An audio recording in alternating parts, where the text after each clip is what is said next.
जादुई टीवी। सुनो, तुम्हारे बाबूजी तो कब के गुजर गए। अब उनका जो सामान है वो पड़े पड़े कबाड़ा हो रहा है। बेच ही दो, कुछ पैसे आ जाएंगे। बात तो सही है। अगले संडे फुर्सत में यही करेंगे। अगले संडे रोहित सारा सामान कबाड़ी को घर बुला के दे देता है। तभी उसकी नजर बाबूजी की पुरानी टीवी पर जाती है जो इतने सालों तक कूड़े में पड़ी थी, फिर भी चमचमा रही थी। टीवी तो देखो, जैसे एकदम नई हो। हाँ, बाबूजी को टीवी देखना बहुत पसंद था। उनका सपना था कि वो टीवी पे आए। एक बार मौका भी था जब वो अपने गांव के गाने सुनाने किसी चैनल पर जाने वाले थे, पर मैं और मेरा भाई लड़ पड़े और बाबूजी को घर पर ही रुकना पड़ा। चला के देखें क्या? हाँ हाँ, क्यों नहीं, देख लेते हैं। पर शायद ही चले।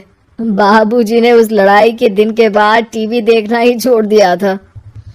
टीवी चालू करने के लिए उसमें केबल वायर लगा दिया जाता है। एक न्यूज़ चैनल चालू हो जाती है।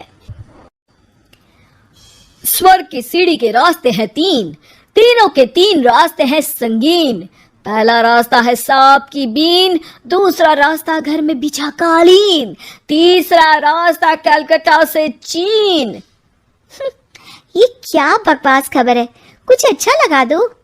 अरे आप बोलो तो सही, कोई अच्छी खबर सुना देता हूँ। मेरा तो काम ही खबर देना है। अरे बाप रे, टीवी बात कर रही है। हाँ, ये न्यूज़ वाला मुझसे। हाँ हाँ, आपसे ही तो बात करूंगा ना, आपके घर में हूं तो। अरे ये सपना है क्या? तुम हमसे बात नहीं कर सकते? अरे सपना नहीं भाई साहब, ये टीवी जादुई टीवी है। बोलो क्या खबर सुननी है, वरना ब्रेक लेने का टाइम आ जाएगा। सुप्रिया घबरा के टीवी बंद कर देती है। वो क्या था? अरे एक बार और चालू करके देखे, फिर से बात करेगा तो चैनल बदल देंगे। सुप्रिया फिर टीवी चालू कर देती है। अरे ऐसा कोई मुंह पे टीवी बंद करके जाता है क्या? मुझे बुरा लगा आपका नेचर। चाय पानी तो पूछो। सुप्रिया टीवी के बटन से चैनल बदल देती है। अब टीवी पर एक फिल्म चल रही है। अरे ये तो सूर्यवंशम है ना? हाँ, और ये ठाकुर को जहर की खीर दे दी और उसको पता भी नहीं है। ए भाई, खीर मत पीना, उसमें जहर है, मत पीना। ठीक है महाशय, जैसा आप कहें। हाँ। अरे आपकी बात मान ली, पूरी पिक्चर ही अब तो बदल जाएगी। मतलब ये सच में जादुई टीवी है? तभी वहां कबाड़ी आ जाता है। भैया, टीवी के 150 रुपए दूंगा, चलेगा? अरे 1.5 करोड़ में भी ना दे तुमको ये टीवी हम। अरे 1.5 करोड़ खरीदने को होते तो तुम्हारे घर में ये पानी चाय नहीं पीता, अंबानी या टाटा के घर बैठा कोल्ड कॉफी पीता। रोहित कबाड़ी का हिसाब करके उसे वहां से चलता करता है और अपने भाई शशिकांत को फोन लगा के बुलाता है। शशि थोड़ी ही देर में वहां पहुंच जाता है। क्या हो गया भैया? अरे बाबूजी का टीवी याद है? हाँ हाँ, जिसमें घुसे रहते थे हमेशा वो, और अपने को कुछ नहीं देखने देते थे। अरे वो अब जादुई टीवी बन गया है। भैया, आपकी बकवास करने की आदत अब तक नहीं गई। अरे आपके घर में बच्चे हैं, अब तो बड़ों जैसी बात करो। रोहित जाके टीवी चालू कर देता है। टीवी पर एक जादू का शो हो रहा है जिसमें एक जादूगर है। अब मैं अपनी टोपी में से कबूतर निकालूंगा। श्रिंग ब्रिंग शरिंग बम फपा फुफी फुफाओ। टीवी से कबूतर निकलता है और शशिकांत के सर पर आकर बैठ जाता है। भैया, ये क्या हो रहा है? भैया इसे उड़ाओ। ए कबूतर, जा जा, कबूतर चल निकल। अब मैं टोपी में से सांप सुनते ही शशिकांत कांप जाता है और भाग के टीवी बंद कर देता है।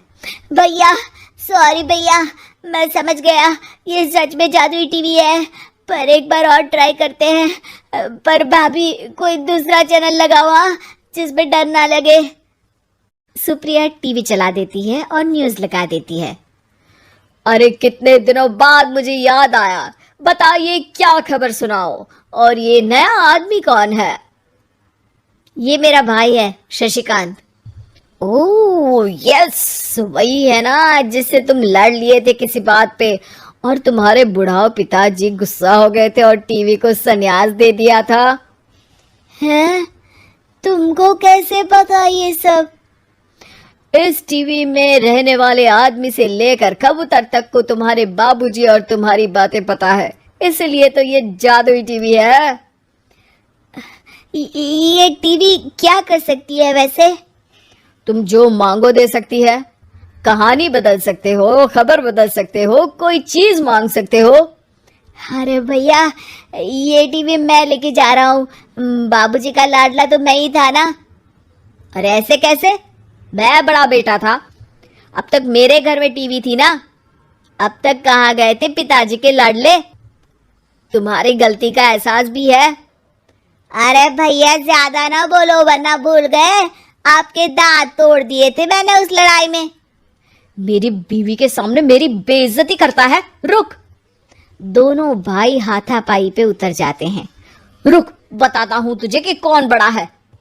अरे छोटे का दम तो देख लीजिए आप। ये खबर आपके बाबूजी को देता हूँ। तभी टीवी अचानक बंद हो जाता है। अरे शायद टीवी नाराज हो गया। और लड़ लो, आए बड़े खली बनने। टीवी से एक तेज रोशनी निकलती है और टीवी में बाबूजी दिखाई देते हैं। बाबूजी आप इतना चकरा क्यों रहा है? अपने बाप को नहीं पहचानता क्या? ये तो ऐसा ही है बाबूजी। प्रणाम बाबूजी। अरे चुप कर, तुम दोनों ही उल्टे हो। तुम्हारी वजह से मैंने टीवी में आने के सपने को छोड़ दिया, तुम्हारी लड़ाई की वजह से। और तो और, जितना मैं अपनी बीवी को नहीं देखता था उतना टीवी को देखता था, वो भी छोड़ दिया तुम दोनों की लड़ाई की वजह से। और अब मरने के बाद जब मैंने टीवी को जादुई टीवी बना दिया तो भी तुम इसका फल लेने की जगह लड़ रहे हो। अरे तुम तो लायक ही नहीं हो। अब तुमको बाबा जी का ठुल्लू भी नहीं मिलेगा।